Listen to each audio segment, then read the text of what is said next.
प्रिय विद्यार्थियों, आज अपन बात करने जा रहे हैं कृषि जीव विज्ञान उच्च माध्यमिक परीक्षा 2022 का पेपर सॉल्यूशन। ज़्यादा कोई टफ पेपर नहीं है, सब पेपर ही था,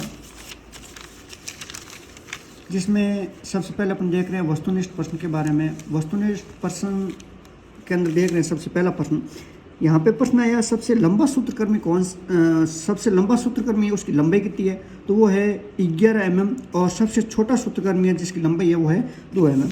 नेक्स्ट है हरित बाली रोग किस फसल के अंदर होता है, तो एक रोग है जिसका नाम है बाजरे का हरित बाली रोग। नेक्स्ट यहाँ पे अपन देख रहे हैं ये जो क्वेश्चन कि स्ट्रेप्टोमाइसिन एंटीबायोटिक की खोज है जो किसके द्वारा की गई, ये इसका आंसर है वैक्समैन 1944 के अंदर की गई। नेक्स्ट है दीमक कुल, दीमक को इंग्लिश के अंदर टर्मिटी कहा जाता है और इसके कुल का नाम है वो है टर्मिटिडी। नेक्स्ट है लाभदायक कीट कौन सा है, लाभदायक कीट है जिसका आंसर है लेडी बर्ड बीटल।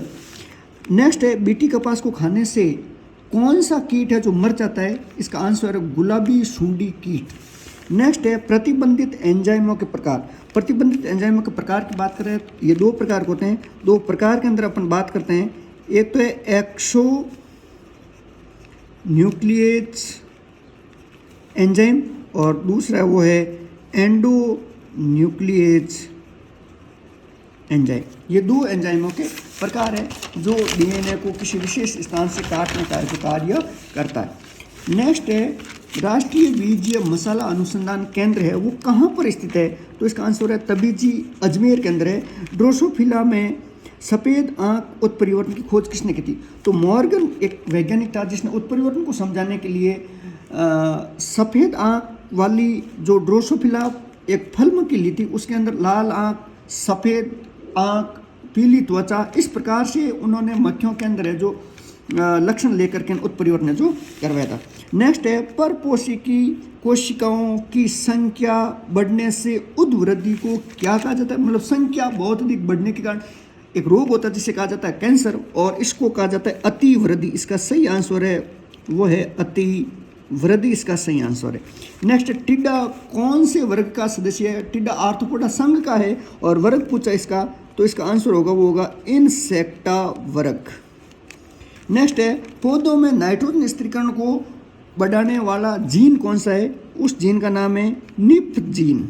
नेक्स्ट है पर परागित फसलों में सुधार की सबसे पुरानी विधि कौन सी है, तो सबसे पुरानी विधि है जिसका नाम है समूह चयन विधि। नेक्स्ट अपन बात कर रहे हैं एक पंक्ति का आंसर वाला, तो भिंडी में पित्त सिरा मोजेक रोग की कोई 2 रोग रोधी किस्मों का नाम लिखना था, तो रोग रोधी किस्में हैं वो है परबीनी क्रांति, अर्का अभय, पंजाब सेवन, पंजाब पद्मिनी। नेक्स्ट सूत्रकृमि के पाचन तंत्र के कोई 2 अंगों के नाम लिखने थे। यहाँ पे ये बताया जा रहा है कि मानव के समान इनके अंदर भी है जो अंग है जो पाए जाते हैं, मुख, ग्रसिका, आंत्र, मलाशय और गुदा द्वार ये। नेक्स्ट टमाटर के पर्णकुंचन रोग का कोई एक लक्षण लिखिए, तो टमाटर के पर्णकुंचन रोग के लक्षण क्या है कि पत्तियों का छोटा रहना, उसका आकार है जो कप के समान दिखाई देना। नेक्स्ट है किनारों से पीला पड़ना, पत्तियों का खुरदरा एवं मोटा होना, ये इनके मुख्य रूप से लक्षण है जो देखने को मिलते हैं। आगे आपको प्रश्न पूछा गया था रेगिस्तानी टिड्डा का वैज्ञानिक नाम, रेगिस्तानी टिड्डे का वैज्ञानिक नाम है शिस्टोसर्का ग्रिगेरिया। नेक्स्ट खरीफ की फसलों में लगने वाले कोई 2 कीटों के नाम लिखने थे आपको, तो वो कीटों के नाम अपन यहाँ पे देख रहे हैं वो है कातरा, खरीफ का टिड्डा, सफ़ेद लट, सैन्य कीट, ये इनके। ट्रांसजेनिक पादप कौन से होते हैं, ट्रांसजेनिक पादप वे पादप होते हैं जिनके ऊपर किसी न किसी प्रकार का परीक्षण किया जाता है, जैव प्रौद्योगिकी का उपयोग करके उसके डीएनए के अंदर कोई भी वांछित जीन को मिलाया जा सकता है या वांछित जीन को वहाँ से हटाया जा सकता है, हानिकारक जीन को हटाया जा सकता है। ये जिन पादपों पर संपूर्ण क्रिया करवाई जाती है तो वो ट्रांसजेनिक पादप होंगे। जैसे एग्जाम्पल के तौर पे अपन यहाँ पे लिख सकते हैं ये जो कपास है जिसके अंदर जो बेसिलस तुरिजिस नामक जीवाणु का उपयोग करके बीटी कपास का निर्माण किया गया है। नेक्स्ट है YAC का पूरा नाम ईस्ट आर्टिफिशियल क्रोमोसोम, ये इसका वैज्ञानिक नाम है। धान का प्राथमिक उद्गम केंद्र किसे माना गया है, तो धान का प्राथमिक उद्गम केंद्र है जो भारत को ही माना गया है। नेक्स्ट है स्लग के कोई 3 लक्षण लिखने थे, स्लग स्नेल, ये एक चैप्टर में से है। इसका शरीर लंबा, कवचहीन और पीछे की ओर पतला और नुकीला होता है। शरीर सिर, पैर, प्रवार और आंतरांग कुबड़ में विभाजित होता है। यह कीट है जो उभयलिंगी, रात्रिचर, स्थलीय एवं शाकाहारी होता है। नेक्स्ट क्वेश्चन है 5वां आपका सूत्रकृमि की संज्ञा नामक चित्र बनाना था, कोई हार्ट डायग्राम है नहीं इसका। एक तो सिर, कंटिका, तंत्रिका, वलय, पूंछ, ये मतलब आपको नामांकित करना होता है। पादप महामारी रोग किसे कहा जाता है? वह रोग जिसके अंदर पादप पूरा ही पूर्ण रूप से नष्ट हो जाता है उसे पादप महामारी रोग कहा जाता है। इसके कोई दो उदाहरण लिखना है आपको, कोई भी दो उदाहरण लिखना था कि पादप के अंदर महामारी से क्या क्या फर्क पड़ता। तो ये यहाँ पे एग्जाम्पल है, गेहूं का रोली रोग, गेहूं का लाल सड़न रोग, चावल का झोंका रोग, आलू का पचक रोग, झुलसा रोग, ये सभी इसके एग्जाम्पल है।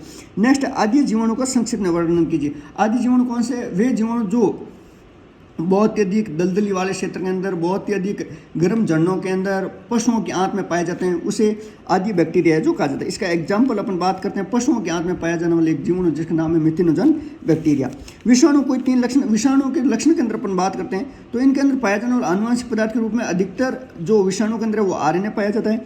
सजीव और निर्जीव की ये संयोजक कड़ी होती है, अर्थात स्वतंत्र रूप से ये अपनी प्रतिकृति नहीं दर्शाते हैं। जब ये कोई भी परजीवी के अंदर प्रवेश करता है तो ये अपनी प्रतिकृति शुरू कर देते हैं। नेक्स्ट अपन बात करते हैं, इसके अंदर स्पष्ट केंद्रक का है जो अभाव होता है, स्पष्ट केंद्रक नहीं पाया जाता।